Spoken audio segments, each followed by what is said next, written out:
어떻게 저한테 말도 없이 그 재산을 엄마 맘대로 쓸 수 있어요? 넌 지금도 충분히 잘 살잖아. 그것까지 바라는 건 욕심 아니야? 아예 모르고 있으면 괜히 기분 나쁠 일도 없었겠죠. 난 너한테 애초에 알려줄 생각 없었어. 근데 제가 알게 됐으면 저한테도 일부 주시는 게 맞지 않아요? 뭐가 그렇게 당당해? 그 돈이 네가 일해서 번 돈이야? 그건 아니지만 엄마 돈이면 솔직히 제 돈이 될 수 있는 거잖아요. 자식들이면 다들 한 번쯤 그런 생각 다 하잖아요. 내가 너한테 재산 주면 네가 그 돈을 소중하게 대했겠어? 그렇게 쉽게 돈이 생기면 너는 분명 게을러졌을 거야. 좀 더 일찍 회사 그만두고 편하게 살 수 있었겠죠. 그게 좋은 게 아니래도. 아무튼 이미 다 써버려서 남은 건 내 노후 자금뿐이니 더 이상 나한테 재산 얘기는 하지 마라. 기부한 거 다시 돌려받을 순 없는 거예요? 아니면 일부만이라도? 얘가 정말 그게 가능한지도 모르겠지만 그럴 생각도 없다. 기부한 지 얼마 안 됐으면 제가 찾아가서 말해볼게요. 엄마도 같이 가주세요. 그럴 생각 없다니까? 엄마, 혹시 추석 때 저희가 처가에만 내려가서 그런 거예요? 그건 다 이유가 있어서였잖아요. 이유? 무슨 이유가 있었길래 거리도 비슷한데 우리 집은 안 오고 처가에만 간 건데? 처가댁만 잠깐 들리고 여행 가는 게 네가 말하는 그 이유야? 와이프가 하도 주장을 강하게 해서 어쩔 수 없었어요. 그놈의 와이프 타령은 그만 좀 해라. 그냥 네 마음이 그런 거야. 엄마는 제가 아내랑 사이가 안 좋기를 바라세요? 적어도 네 와이프는 나랑 너 사이가 안 좋기를 바라는 것 같다. 왜 또 말씀을 그렇게 하세요? 내 말이 틀렸니? 됐고, 난 내 결정 물을 생각 없으니까 그만 돌아가라. 방금 대화 속 주인공 71세 정금일 할머니. 그리고 그의 아들 강현성입니다. 아들이 명절 연휴에 여행을 가고 얼마 지나지 않아 정씨 할머니는 가지고 있던 재산을 쓸 것만 남기고 모두 이웃들을 위해 기부했습니다. 정씨는 아들에게 이 사실을 굳이 알리지 않았지만 꽤 큰 돈을 기부했기 때문에 소문이 퍼져 그것이 아들의 귀에까지 들어갔습니다. 아들은 정씨가 재산을 기부했다는 사실을 알게 되자 정씨에게 분노했습니다. 아들은 추석 때도 집에 안 오더니 이때는 불이 나게 정씨의 집을 찾아왔습니다. 이렇게 찾아온 아들이 정씨는 반가울 리 없었습니다. 아들의 환한 얼굴을 보자 정씨도 왜 왔는지 대충 짐작이 갔습니다. 정씨의 예상대로 아들은 정씨에게 왜 재산을 자기와 상의도 없이 맘대로 써버렸냐고 따졌습니다. 엄마, 정말 저 엿먹이려고 그렇게 기부하신 거예요? 아들은 분이 풀리지 않았는지 집으로 돌아가는 정씨 할머니에게 달려와 옆에서 자꾸만 정씨의 의도를 물었습니다. 말 좀 해보세요. 그래도 최근에 엄마한테 잘하려고 제가 신경 많이 쓴 거 엄마도 아시잖아요? 거기 불순한 의도가 숨어 있었는데 너 같으면 그런 거에 고마워할 것 같니? 정씨는 분이 풀리지 않은 듯 아들의 말에 반박했습니다. 그렇게라도 잘하려고 하는 게 어디예요? 난 필요 없다. 너보다 여기 이웃 사람들이 나한테 훨씬 잘해줬고 이제 그 사람들이 내 가족이다. 엄마, 아무리 그래도 저는 하나뿐인 아들이잖아요. 난 내 마음속에서 아들 버렸다. 이젠 없다고 생각하고 살 거야. 엄마의 입에서 나온 말에 아들은 충격을 받았는지 더는 정씨를 따라가지 않고 한참을 그 자리에 서 있었습니다. 과연 그간 정씨와 아들에게는 어떤 일이 있었을까요? 지금부터 그 이야기를 들려드리겠습니다. 정씨는 어린 시절 3남 1녀 중 막내딸로 태어났습니다. 정씨의 부모님은 동네에서 꽤 큰 땅을 가지고 있었습니다. 정씨의 아버지는 자식들이 성인이 되기도 전에 그 큰 땅을 정확히 3등분해서 아들들에게 나눠줬습니다. 정씨에게는 인적이 없는 곳에 작게 세워져 있던 작은 빌라를 하나 해주셨습니다. 정씨의 아버지는 큰아들이 성인이 되자마자 돌아가셨고 이후 많은 시간이 흘렀습니다. 정 씨는 30이 넘을 때까지 홀로 계신 어머니를 돌보았는데 어머니는 돌아가시기 전에 혼자 남겨질 정 씨를 걱정하여 중매로 결혼을 하게 했습니다. 이때쯤 시간이 흘러 아들들에게 물려주었던 땅들보다 정 씨가 물려받았던 빌라 쪽이 재개발되면서 정 씨는 이후 꽤 많은 돈을 벌 수 있었습니다. 정 씨는 그 빌라를 더 가지고 있지 않고 바로 팔아서 안전한 은행에 돈을 넣어두었습니다. 결혼 직후 정 씨의 어머니는 세상을 떠났고 정 씨는 고향을 떠나 경기도권에 거처를 마련했습니다. 남편의 집안 형편이 그리 좋은 편은 아니었어서 결혼 당시 정 씨는 은행에서 돈을 일부 찾아와 신혼집을 마련했습니다. 정 씨의 남편은 성실하고 긍정적인 사람이었습니다. 그에 반해 정 씨는 불안과 걱정이 많았는데 항상 남편은 그런 정 씨에게 참 힘이 되는 존재였습니다. 정 씨는 그렇게 남편과 아들 현성을 낳았습니다.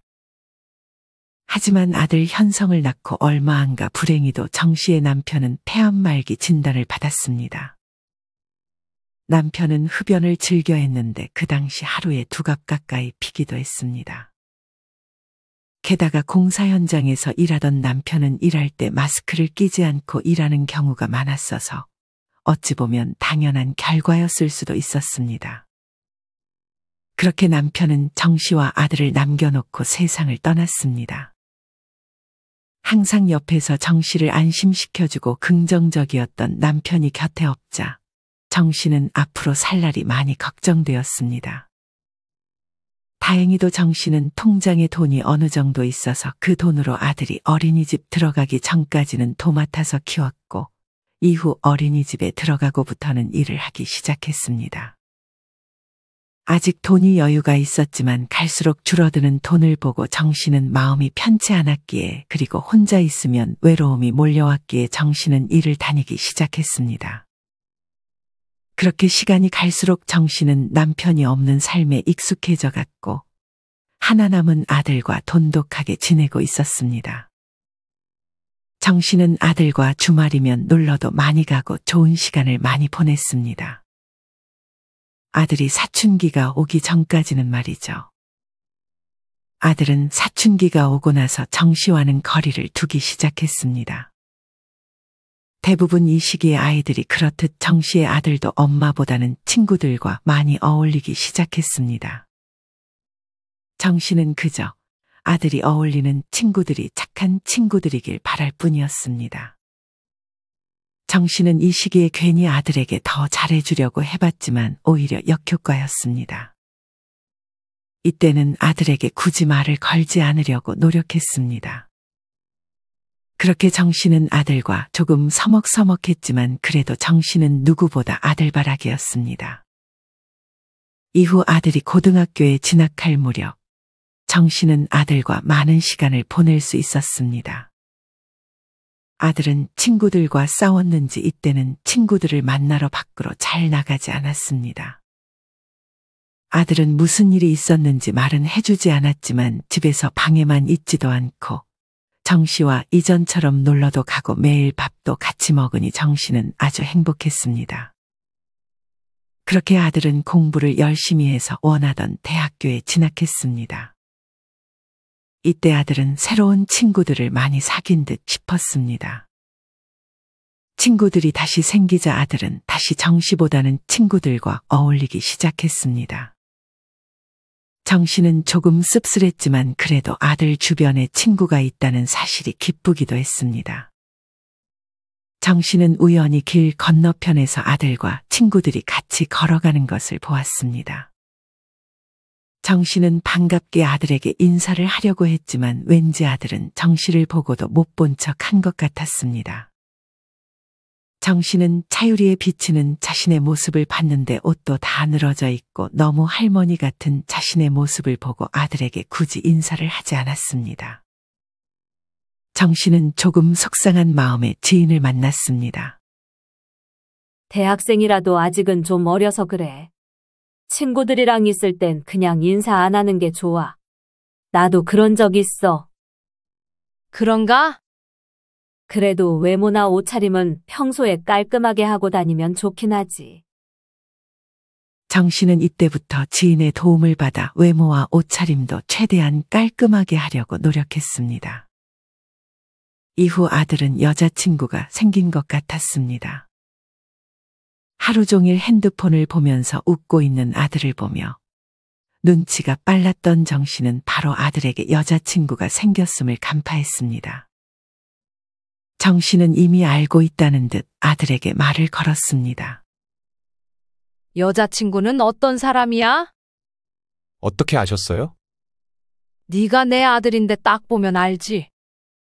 그냥 착하고 귀여운 친구예요.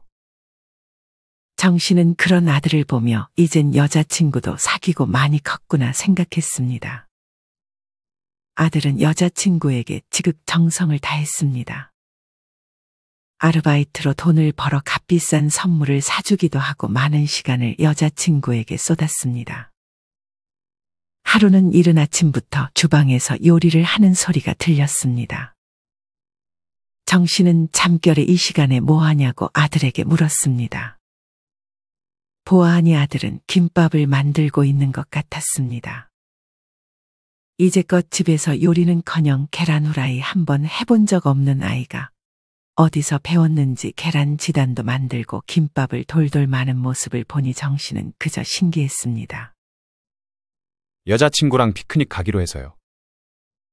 아들은 조금 서툴렀지만 제법 근사한 도시락을 만들었습니다. 아들은 김밥 꼬투리는 남기고 가운데 부분으로만 도시락을 쌌습니다. 정 씨의 아들은 자기가 조금 늦었다며 정 씨에게 뒷정리를 부탁했습니다. 정 씨는 아들이 남긴 김밥 꼬투리 부분을 하나 집어먹으며 뒷정리를 했습니다. 참 맛있게 잘도 만들었는지 정 씨는 아들이 남긴 김밥 꼬투리 부분으로 아침을 때웠습니다.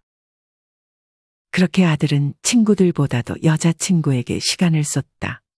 이후에 여자친구와 헤어졌는지 어느 날부터 집에 오면 표정이 좋지 않았습니다. 혹시 몰라 카카오톡 프로필 사진을 확인해 봤더니 항상 여자친구랑 같이 찍혀 있던 사진이 사라져 있었습니다. 여자친구랑 헤어졌니?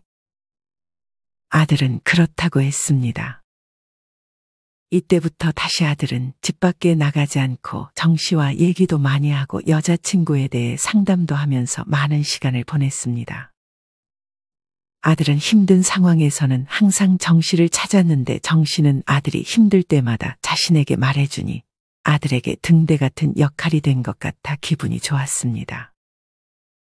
시간이 흘러 아들은 어느덧 취직을 했고 새로운 여자친구를 사귀어 결혼식을 앞두고 있었습니다. 정 씨는 아들이 결혼을 하면 가정에 많은 시간을 쏟을 것이라 예상하고 미리 아들은 결혼하면 남이다라고 생각하기 위해 애썼습니다. 이렇게 생각하게 된 계기는 미리 아들을 결혼시킨 지인의 영향이 컸습니다. 결혼하면 남이니까 각오 단단히 하는 게 좋아. 아들의 결혼식 일정이 잡히자마자 지인은 정 씨에게 조언했습니다. 그래도 설마 그렇게까지 멀어지겠어? 나도 그렇게 생각했었다니까. 너 아들이랑 굉장히 가깝게 지내지 않았어? 니네 아들은 사춘기도 없었잖아. 그러니 나는 얼마나 많은 배신감이 들었겠어? 근데 지금은 그냥 내려놨어. 그걸 어떻게 버텼어? 그냥 내 삶에 집중했지. 취미에 집중하니까 괜찮아지더라고. 그러니까 언니도 얼른 취미 하나 만들어. 안 그럼 마음고생 심하게 한다니까. 하지만 아직 닥치지 않은 상황이라 정 씨는 지인의 말을 그렇게까지 귀담아 듣지 않았습니다. 그렇게 아들은 결혼식을 올렸고 지인의 말대로 아들은 결혼을 하고 정 씨에게 먼저 연락 한 번 오지 않았습니다. 그나마 정 씨가 전화를 하고 나면 그제서야 가벼운 안부를 주고받을 수 있었습니다. 이후 그래도 아들은 회사 일이 잘 풀리지 않을 때나 아내랑 트러블이 있을 때면 정 씨의 집에 찾아와 정 씨와 술을 마시며 힘든 점들을 토로했습니다. 정 씨는 아들이 힘들 때가 돼야 아들의 얼굴을 볼 수 있었습니다. 정 씨는 아들을 보는 것이 기쁘고 아들이 자기에게 기대는 게 좋긴 했지만 그것 때문에 아들이 힘들기를 바랄 수도 없었고 이때는 그냥 아들 얼굴을 안 보는 게 오히려 좋다고 생각하기도 했습니다. 정 씨의 집은 아들의 집에서 차로 30분 정도의 거리에 위치해 있었습니다. 멀다면 멀고 가깝다면 가까운 거리였습니다. 이맘쯤 정 씨와 아들의 사이에 조금씩 금이 가기 시작했습니다. 이유는 바로 미국에 있던 사돈네의 귀국이었습니다. 사돈네가 돈이 많고 넉넉한 집안이라 미국에서 살았던 것은 아니었고 사돈네의 큰아들이 미국에서 사업을 해보고 싶다길래 따라갔는데 속된 말로 큰아들의 사업이 망해서 다시 귀국을 한 것이었습니다. 큰아들은 미련이 남았는지 그냥 미국에 남아 있었고 남은 가족들, 사돈네와 큰아들의 아내, 자식들만 들어왔습니다. 사돈 식구들은 같이 살았는데 아들의 집에서 정씨네와 마찬가지로 차로 30분 정도 떨어져 있는 곳에 월세로 거처를 마련했습니다. 그간 얼굴을 자주 못 본 게 한이 됐는지, 오빠 없이 남겨진 가족들이 걱정됐는지, 며느리는 이때부터 아들과 함께 사돈의 집에 자주 방문하기 시작했습니다. 아들은 사돈네가 귀국하고 자주 처갓댁에 가 있는 것 같았습니다. 정 씨가 전화를 자주 한 것도 아니었는데 뭐 하냐고 연락할 때마다 아들은 처가댁에 있다고 말했습니다. 정연이가 아무래도 남겨진 부모님과 아이들이 좀 걱정되나 봐요. 와서 살림도 도와주고 아이들도 봐주고 싶대요. 아이고, 그래. 힘들면 그렇게 돕고 살아야지. 이때까지만 해도 정 씨는 그런 아들이 자라고 있다고 생각을 했습니다. 이후 정 씨의 생일이 다가왔습니다. 아들은 정 씨의 생일이면 항상 정 씨의 집에 와서 미역국을 끓여주고 밥을 같이 먹었습니다. 어떨 때는 며느리와 함께 오기도 하고 혼자 오기도 했는데 이번 정 씨의 생일은 혼자 방문하겠다고 했습니다. 내신 며느리도 보고 싶었지만 아들이라도 와주니 정 씨는 그저 기뻤습니다. 정 씨는 생일 당일 점심에는 지인을 만났다가 저녁이 되기 전에 일찍이 집에 와 쉬고 있었습니다. 이날 점심을 부실하게 먹었는지 저녁이 되기 전부터 배가 좀 고팠습니다. 하지만 아들과 함께 맛있게 저녁을 먹으려고 꾹 참고 있었습니다. 그렇게 아들이 오기로 한 지 10분 정도가 지나서 아들에게 문자가 왔습니다. 하필 이날이 장인 장모의 결혼 기념일이었습니다. 며느리는 귀국하고 처음으로 맞이한 부모님의 결혼 기념일이라며 아들에게 자리를 지키라고 말했던 것 같았습니다. 아들은 조금 늦을 것 같다고 정 씨 먼저 식사하고 계시라는 문자를 보냈습니다. 정 씨는 아들과 같이 밥을 먹으려고 그냥 기다렸습니다. 하지만 아들이 연락이 다시 온 건 밤 9시가 넘어서였습니다. 엄마 죄송해요. 지금이라도 갈게요. 내일 너 출근하지 않니? 난 괜찮으니 얼른 집에 가서 쉬어라. 여기 왔다 밥 먹고 가면 12시 되겠다. 아들은 잠깐 망설이더니 죄송하다며 내일 가겠다고 정 씨에게 말했습니다. 정 씨는 아들과 통화가 끝나고 나서야 뒤늦게 냉장고에서 반찬 한두 가지를 꺼내 배를 채웠습니다. 다음 날 아들은 바빴는지 연락이 잘 되지 않았습니다. 정 씨는 그냥 혼자 미역국을 끓여 하루 늦은 생일을 축하했습니다. 사돈네가 귀국하고 나서 아들은 전보다도 정 씨의 집에 방문하는 빈도가 낮아졌습니다. 정 씨는 명절이 돼서야 아들을 볼 수 있었습니다. 아들과 며느리는 다행히 1년에 2번 있는 명절에는 잘 찾아왔고 간만에 온 게 미안했는지 이때는 정 씨에게 말도 많이 걸어주고 정 씨가 싸주는 음식도 기분 좋게 받았습니다. 그렇게 아들 며느리와 밥을 먹으며 웃으면서 얘기를 나누고 차를 마시며 다 같이 아무 말 없이 TV를 보는 것 자체만으로도 정 씨는 참으로 행복했습니다. 정 씨에게는 1년의 설날과 추석, 이틀이 가장 행복한 날이었습니다.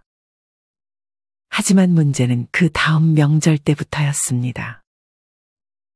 사돈네는 명절상을 차리지 않다가 이듬해부터 명절상을 차리기 시작했습니다. 이때부터 아들과 며느리는 정 씨의 집에 먼저 들렸다가 처가댁에 방문했는데 밥은 처가댁에 가서 먹을 거라며 정 씨의 집에서는 밥을 먹지 않았습니다. 많이 차렸는데 여기서도 먹고 가지 그래. 장모님이 제가 밥을 잘 안 먹으면 서운해 하셔서요.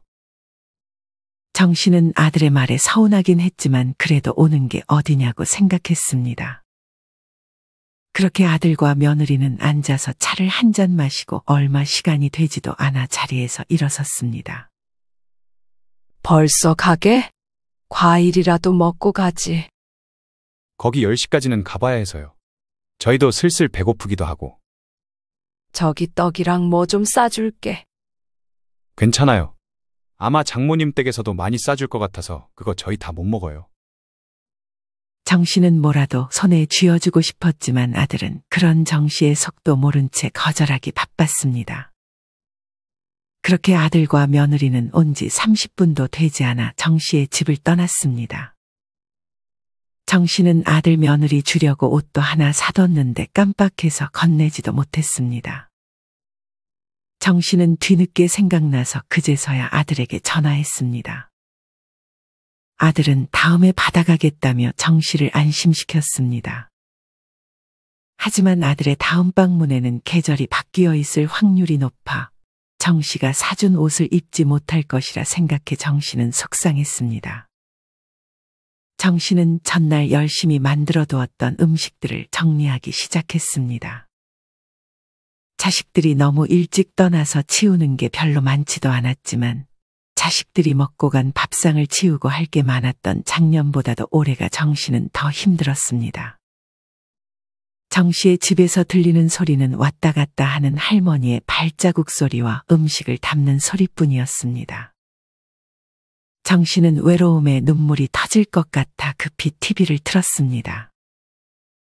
이후 추석이 돌아올 때까지 정 씨는 아들과 며느리를 보지 못하고 가끔 전화만 했습니다. 그때까지도 아들과 며느리는 처가댁에는 자주 가는 것 같았습니다. 정 씨는 이때까지도 사돈네가 귀국한 지 얼마 되지 않았으니 잘하려나 보다 하고 생각했습니다. 그렇게 추석이 일주일 앞으로 다가왔습니다. 정 씨는 아들이 그래도 밥을 먹고 갈 가능성을 열어두고 평소처럼 명절상을 차릴 계획을 하고 있었습니다. 하지만 추석 일주일 전에 아들이 정 씨에게 먼저 연락이 왔습니다. 저예요. 다름이 아니라 이번 추석에는 엄마 집에 못 갈 것 같아서 미리 연락드렸어요. 안 온다고? 무슨 일 있니? 아니요. 저희가 최근 몇 년간 제대로 된 휴가를 못 가서요. 처가댁에 잠깐 들렸다가 바로 여행 갈 것 같아요. 비행기 출발 시간이 오전이라서요. 원래 연휴 첫날에 가기로 했는데 장모님이 절대 안 된다고 하셔서 거기만 잠깐 들렸다가 가려고요. 아무리 그래도 어딘 가고 어딘 안 가면 엄마 입장에서는 서운하지 않겠니? 너네 얼굴 볼 수 있는 얼마 안 되는 날인데. 정 씨는 자기도 모르게 아들에게 서운한 기색을 내비쳤습니다. 여행 갔다 와서 가면 되죠. 정 씨는 이런 아들의 말이 거짓말이라고 생각했습니다. 온다면서 너네 잘 오지도 않잖아. 너네 집에서 우리 집이랑 사돈네 집이랑 거리도 비슷한데 자꾸 거기만 가면 엄마가 서운하지. 죄송해요. 제가 요새 엄마께 신경을 못 쓴 것 같긴 하네요. 근데 이번엔 아내랑 다 얘기 끝낸 거라 이해해 주세요. 대신 조만간 꼭 방문할게요. 그래, 알았다. 여기서 서운한 마음을 더 내비쳐봤자 좋을 게 없다고 생각해 정 씨는 그냥 알겠다고 했습니다. 정 씨는 이런 아들의 말에도 혹시 아들 며느리가 올지 몰라 평소와 같이 명절상을 차리고 선물을 준비했습니다. 아들이 좋아하는 동태전과 돼지고기 젓갈을 잔뜩 해놓고 지난번에 못 준 선물까지 다시 잘 꺼내놨습니다. 하지만 예상대로 아들과 며느리는 추석에 정 씨의 집에 방문하지 않았습니다. 정 씨는 그렇게 혼자 TV를 보는데 자기도 모르게 눈물이 터져나왔습니다. 정 씨는 그간의 과거를 떠올렸습니다. 정 씨가 느끼기에 아들에게 정 씨는 항상 뒷전인 것처럼 느껴졌습니다. 정 씨와 미리 약속을 해도 와이프나 사돈 관련한 일이 생기면 아들은 제일 먼저 정 씨와의 약속을 취소했습니다. 처음에는 이해했지만 그게 아들이 정 씨를 생각하는 정도라는 안 좋은 생각이 자꾸만 들었습니다. 물론 자기 엄마와 약속을 취소하는 게 아들에게는 가장 쉬운 선택임을 이해하기는 했지만 기분은 나아지지 않았습니다. 추석 때 정 씨의 집이 조용하자 주변 이웃들이 정 씨의 집에 방문해 안부를 물었습니다. 정 씨는 그런 이웃들을 집에 들어오게 했습니다. 이전까지 이웃들과는 간단한 안부만을 주고받는 사이였는데 이렇게 집에 들이는 것은 처음이었습니다. 그렇게 이웃들과 둘러앉아 담소를 나누고 서로 각자의 사정을 말하기 시작했습니다. 저는 하나뿐인 자식 외국 가서 못 본 지 3년이 넘어가네요. 옛날엔 혹시나 한 번쯤은 내려올까 생각해 음식도 했는데 이젠 아예 포기했어요. 그렇게 멀리 가 있으면 차라리 다행이네요. 저는 자식들이 이젠 명절 차리지 말자고 명절 연휴만 되면 무조건 여행 갔다 오네요. 물론 나는 안 데려가고요. 다들 저보다는 낫네요. 저는 자식이 둘인데 한 놈은 일찍이 병으로 세상에 없고 한 놈은 도박에 빠져 연 끊긴 지 오래예요. 주변 이웃들도 마찬가지로 정 씨처럼 명절에 혼자 있거나 남편과 둘이 지냈고 얘기를 들어보니 정 씨 자신보다도 사정이 딱하기도 했습니다. 정 씨는 아들 며느리 대신 이웃들과 밥을 함께 먹었고 이웃들은 하루 종일 정 씨의 곁을 지켜줬습니다. 귀가하는 이웃들에게 정 씨는 음식을 싸주기도 했고 이날 이후로 정 씨는 이웃들과 끈끈함이 생겼습니다. 이후 정 씨는 이웃들과 자주 만나 더욱 친해졌습니다.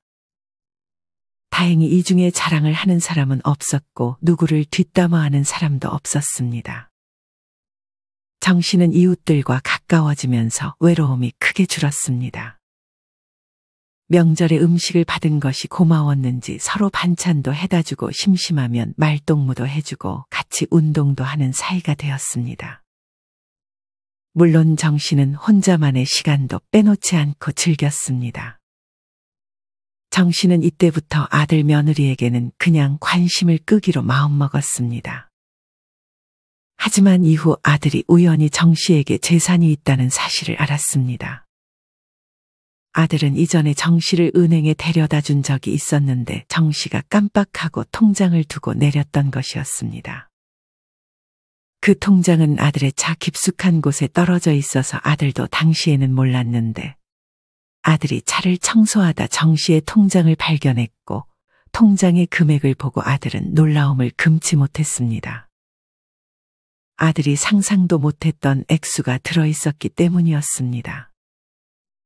이 돈은 정 씨가 그때 빌라를 팔고 빼쓰지 않고 거의 그대로 남겨둔 데다 그동안 이자도 붙어서 꽤 큰 금액이었습니다.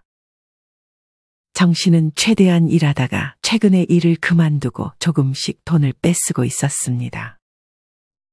그리고 이미 다른 통장에다 남은 노후 생활비를 전부 넣어놓아서 그 돈은 사실상 없어도 되는 돈이었습니다. 정 씨는 오래전부터 기부를 하기로 마음먹고 있었습니다. 아들은 이미 돈을 어느 정도 잘 벌고 있고 아들이 정 씨의 재산을 아는 순간 게을러질 것이라 생각해 아들에게 절대 밝히지 않았던 재산이었습니다. 아들은 이 통장을 보자마자 복잡한 마음이 들었습니다. 이 통장의 금액을 보고 다시 엄마에게 잘하려고 하는 것도 참 자신이 생각해도 별로였습니다. 하지만 아들은 자기 자신을 합리화하며 다시 정 씨에게 잘하려는 모습을 보였습니다. 갑자기 정 씨의 집에 자주 가자니까 아내는 협조하지 않았고 아들은 아내에게도 정 씨가 가진 재산에 대한 사실을 밝혔습니다. 사람은 참 간사했습니다. 며느리도 그 재산을 알자마자 아들과 정 씨의 집에 또 자주 찾아오기 시작했습니다. 정 씨는 갑자기 자기 집에 잘 찾아오고 며느리가 집안일도 도와주기 시작하자 의아했습니다. 원래 며느리는 정 씨의 집에 오면 엉덩이를 딱 붙이고 앉아만 있었기 때문이었습니다. 이런 아들 며느리의 행동 변화를 느꼈는지 정 씨가 며느리에게 안부를 물었습니다. 그때 아들은 잠깐 중요한 전화를 받으러 밖에 나가 있었습니다. 요새 무슨 일 있니? 며느리는 잠깐 망설이더니 아들에게 들었던 재산에 대한 얘기를 꺼냈습니다. 사실 며칠 전에 그이에게서 어머님 재산에 대한 얘기를 들었어요. 며느리는 급했는지 정 씨에게 사실대로 털어놨습니다. 저희 큰오빠 망한 거 아시죠? 그것 때문에 빚도 많고 지금 저희 부모님 모두 일도 못 쉬고 계세요. 그래서 그런데 며느리는 잠깐 뜸들이더니 말을 이어갔습니다. 그 돈으로 저희 좀 도와주시면 안 돼요? 빚만 다 갚아주시면 저 정말 어머님께 잘할게요. 아들이 돈을 꽤 벌긴 했지만 사돈네의 부채를 감당할 수 있는 정도는 아니었습니다. 며느리는 정 씨가 마지막 희망이라는 눈빛으로 정 씨를 쳐다봤습니다. 정 씨는 어이가 없었습니다.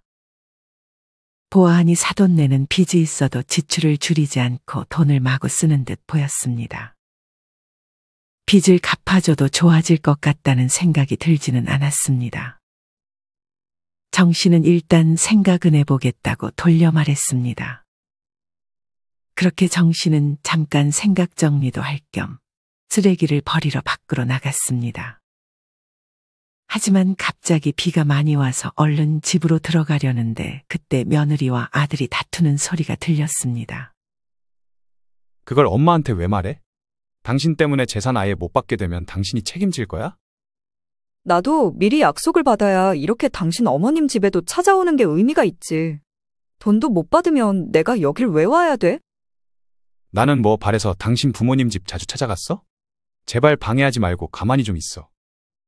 아무튼 재산 확실히 받을 수 있어야 난 여기 찾아올 거니까 그렇게 알아. 정 씨는 아들과 며느리의 대화를 듣고 참으로 씁쓸했습니다. 아니, 오히려 마음은 편했습니다. 속셈을 알았으니 어떻게 행동해야 할지 답은 나온 것 같았기 때문이었습니다. 할머니는 이 일이 있고 일주일도 안 돼 남은 재산 중 할머니가 쓸 비용은 넉넉하게 남겨두고 나머지는 할머니의 이웃들과 할머니처럼 혼자 사는 독거노인들을 위해 모두 기부했습니다. 냉장고가 고장난 이웃집에 냉장고를 바꿔주고 집을 잘 치우지 못하는 이웃집에는 정리업체를 불러 집을 깔끔하게 만들어줬습니다. 그리고 남은 돈을 기부했는데 할머니의 기부 금액이 꽤 컸기 때문에 지역 신문에 나오기도 했습니다. 하지만 불행히도 기부 소식이 얼마 안 가 아들의 귀에도 들렸습니다. 아들은 늦은 밤임에도 불이 나게 정 씨의 집에 찾아와 소리쳤습니다. 어떻게 저한테 말도 없이 그 재산을 엄마 맘대로 쓸 수 있어요? 넌 지금도 충분히 잘 살잖아. 그것까지 바라는 건 욕심 아니야? 아예 모르고 있으면 괜히 기분 나쁠 일도 없었겠죠. 난 너한테 애초에 알려줄 생각 없었어. 정 씨는 재산을 죽기 전까지 아들에게 알려줄 생각이 없었습니다. 그리고 애초에 아들에게 줄 생각보다는 기부를 해야겠다는 생각이 훨씬 큰 상태였습니다. 근데 제가 알게 됐으면 저한테도 일부 주시는 게 맞지 않아요? 뭐가 그렇게 당당해? 그 돈이 네가 일해서 번 돈이야? 그건 아니지만 엄마 돈이면 솔직히 제 돈이 될 수 있는 거잖아요. 자식들이면 다들 한 번쯤 그런 생각 다 하잖아요. 내가 너한테 재산 주면 네가 그 돈을 소중하게 대했겠어? 그렇게 쉽게 돈이 생기면 너는 분명 게을러졌을 거야. 정 씨는 진심으로 그렇게 생각했습니다. 마냥 재산을 주는 것만이 아들을 위한 일은 아니라고 생각했습니다. 좀 더 일찍 회사 그만두고 편하게 살 수 있었겠죠. 그게 좋은 게 아니래도. 아무튼 이미 다 써버려서 남은 건 내 노후 자금뿐이니 더 이상 나한테 재산 얘기는 하지 마라. 기부한 거 다시 돌려받을 순 없는 거예요? 아니면 일부만이라도? 정 씨의 아들은 그 재산에 크게 미련이 있는 듯 보였습니다. 얘가 정말 그게 가능한지도 모르겠지만 그럴 생각도 없다. 기부한 지 얼마 안 됐으면 제가 찾아가서 말해볼게요. 엄마도 같이 가주세요. 그럴 생각 없다니까? 엄마, 혹시 추석 때 저희가 처가에만 내려가서 그런 거예요? 그건 다 이유가 있어서였잖아요. 이유? 무슨 이유가 있었길래 거리도 비슷한데 우리 집은 안 오고 처가에만 간 건데? 니네 처가댁만 잠깐 들리고 여행 가는 게 네가 말한 그 이유야? 와이프가 하도 주장을 강하게 해서 어쩔 수 없었어요. 그놈의 와이프 타령 좀 그만해라. 그냥 네 마음이 그런 거야. 엄마는 제가 아내랑 사이가 안 좋기를 바라세요? 적어도 네 와이프는 나랑 너 사이가 안 좋기를 바라는 것 같다. 왜 또 말씀을 그렇게 하세요? 내 말이 틀렸니? 됐고, 난 내 결정 물을 생각 없으니까 그만 돌아가라. 정 씨는 그렇게 아들을 돌려보냈습니다. 이후 정 씨는 아들과 연락하지 않았습니다. 하루에도 몇십 번이고 아들에게 연락을 하고 싶은 충동이 있었지만 지금은 그냥 연락 안 하는 편이 낫다고 생각했습니다. 그렇게 2년이 흘러 아들이 먼저 정 씨의 집을 찾아왔습니다. 정 씨는 아들의 모습을 보고 꿈인 줄 알았습니다. 혹시나 아들이 찾아올까 다른데 이사도 가지 않고 있었던 정 씨였습니다. 정 씨는 반가움에 눈물까지 흘렸습니다. 아들은 이때가 돼서야 정 씨의 마음을 완전히는 아니지만 어느 정도 이해했다며 정 씨와 관계를 끊지는 않고 싶다고 했습니다. 정 씨는 그런 아들의 말에 하염없이 눈물을 흘릴 뿐이었습니다. 아들은 자주는 못 와도 힘들 때면 전처럼 정 씨를 찾아오겠다고 말하고 이날은 금방 돌아갔습니다. 정 씨는 이만하면 만족했습니다. 그리고 남은 인생 더 바랄 게 없다며 평안한 노후를 보내고 있습니다. 여러분은 이런 정 씨의 이야기를 어떻게 들으셨나요? 정 씨는 아들에게 재산을 주면 아들이 게을러질 것이라 생각해 재산을 주지 않았던 선택은 어찌 보면 참 지혜로운 생각이 아니었나 싶습니다. 물론 자식에게 그래도 어느 정도는 줘야 했다고 생각하실 수도 있습니다. 만약 여러분이 정 씨였다면 어떤 선택을 했을 것 같으신가요? 여러분의 다양한 생각들을 자유롭게 댓글로 남겨주세요. 이상으로 오늘의 영상을 마치겠습니다. 우리 모든 구독자분들의 행복한 여생을 응원합니다. 다음에 더 좋은 내용으로 찾아뵙겠습니다. 감사합니다.